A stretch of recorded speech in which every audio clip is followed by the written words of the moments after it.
이어서 여수 MBC에서 전해드립니다. 20대 총선을 앞두고 각 지역 후보들의 주요 정책을 들어보는 시간을 갖고 있습니다. 이번에 마지막 순서로 여수시 을선거구 출마 후보들의 핵심 공약을 김종태 기자가 정리했습니다. 새누리당 김성훈 후보는 여수공항에 국제선이 취항할 수 있도록 활주로를 확장하고 여수 남해간 해저터널 건설을 공약으로 내세웁니다. 화양과 돌산반도를 연결하는 일주도로를 만들어 관광 인프라 확충에 적극 나설 것도 제시합니다. 이제 판을 바꿔야 합니다. 사람을 바꿔야 판이 바뀝니다. 이제 또 호남 땅 여수가 대한민국을 구하는 마중물이 되어 정치개혁에 선봉에 서야 합니다. 더불어민주당 백무현 후보는 여수의 풍부한 관광 자원과 차별화된 의료시설을 접목시켜 의료 관광 메카로 만들 것을 강조합니다. 여수산단 석유화학과 인근 광양제철소 철강을 연계한 신소재 개발로 산단 활성화에 나서야 한다고 주장합니다. 지역 정치의 명예를 쇄신할 혁신 국회의원이 되겠습니다.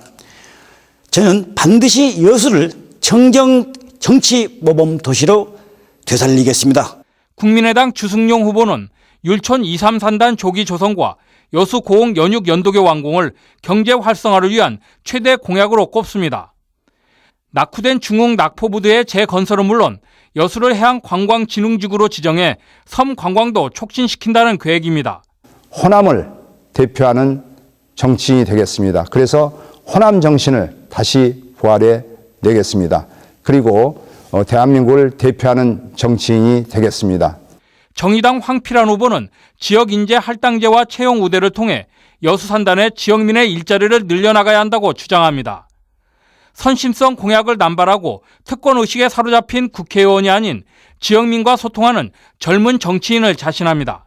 대다수의 서민들과 평범한 사람들을 위해 우리를 대변할 수 있고 또한 공감할 수 있는 그런 사람이 지금은 필요할 때라고 생각합니다.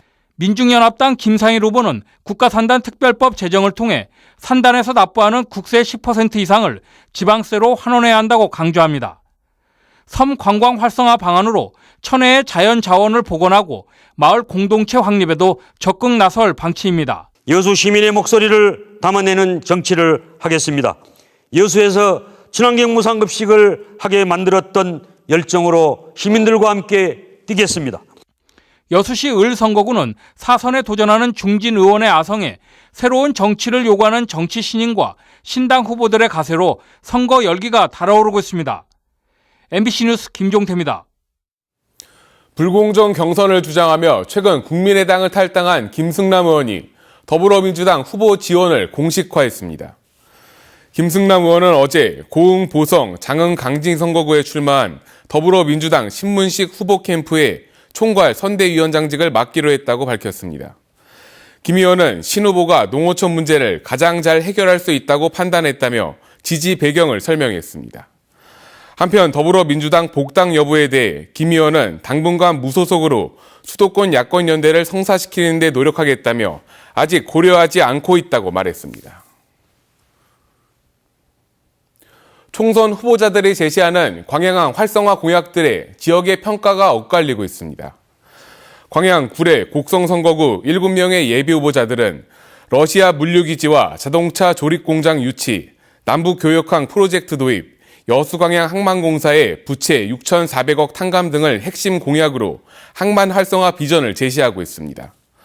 광양항 관계자들은 일부 참신하고 구체적인 계획이 포함되어 있지만 기존에 거론되는 안들이 다시 인용되거나 실현 가능성이 희박한 경우가 다수라며 구체적인 현실화 대책이 필요하다고 평가하고 있습니다.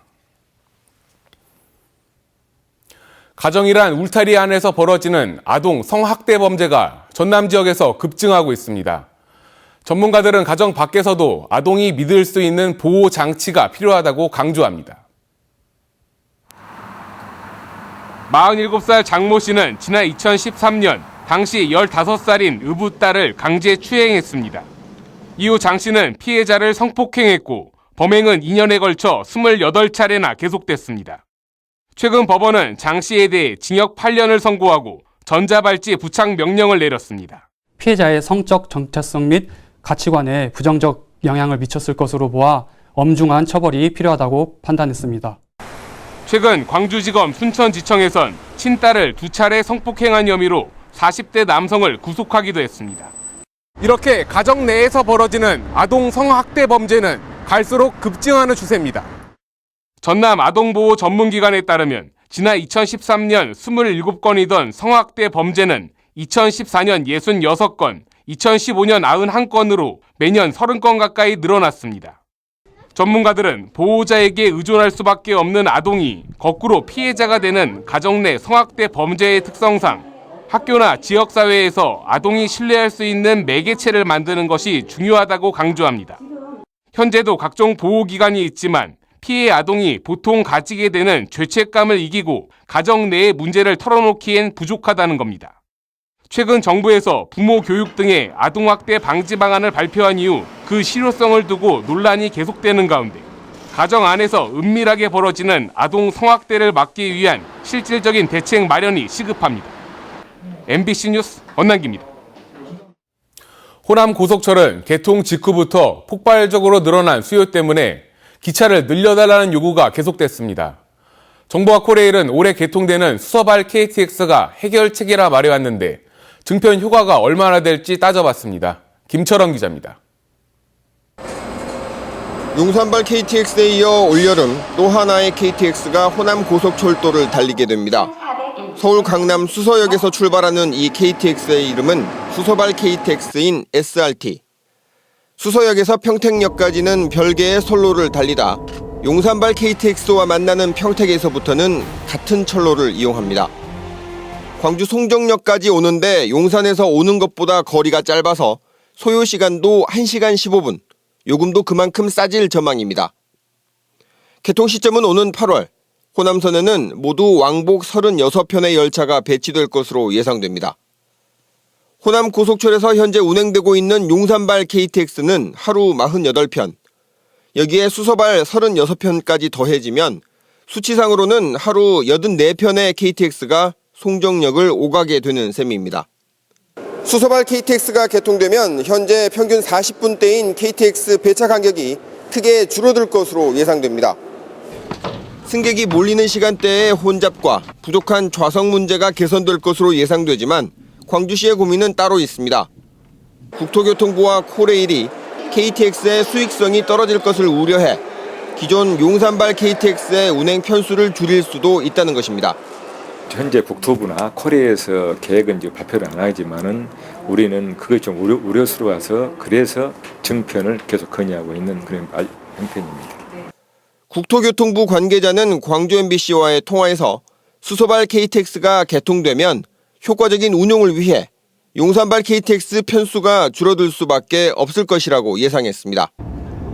올여름 수서발 KTX가 개통되더라도 호남 KTX의 증편을 둘러싼 논란은 피할 수 없을 것으로 보입니다. MBC 뉴스 김철원입니다. 올해 1분기 여수 지역의 화재로 인한 재산 피해는 감소한 반면 인명 피해는 증가한 것으로 나타났습니다. 여수 소방서에 따르면 지난 1월부터 3월까지의 화재 출동 건수는 모두 176건으로 지난해 같은 기간에 비해 43% 줄었고 재산 피해액도 25%가 감소한 2억 4천여만 원으로 집계됐습니다. 반면 같은 기간 인명피해는 사망 5명, 부상 3명으로 사망 1명, 부상 4명이었던 전년에 비해 사망자가 크게 늘었습니다. 순천 문화읍성 달빛 야행이 문화재청의 문화재 야행 프로그램 10선에 선정됐습니다. 순천시는 문화의 거리 주변 14곳에서 지역 문화예술인들과 함께 순천 문화읍성의 야경과 역사 등을 주제로 특화된 문화예술 프로그램을 제공하는 순천 문화읍성 달빛 야행이 문화재청의 문화재 야행 프로그램 10선에 선정됐다고 밝혔습니다.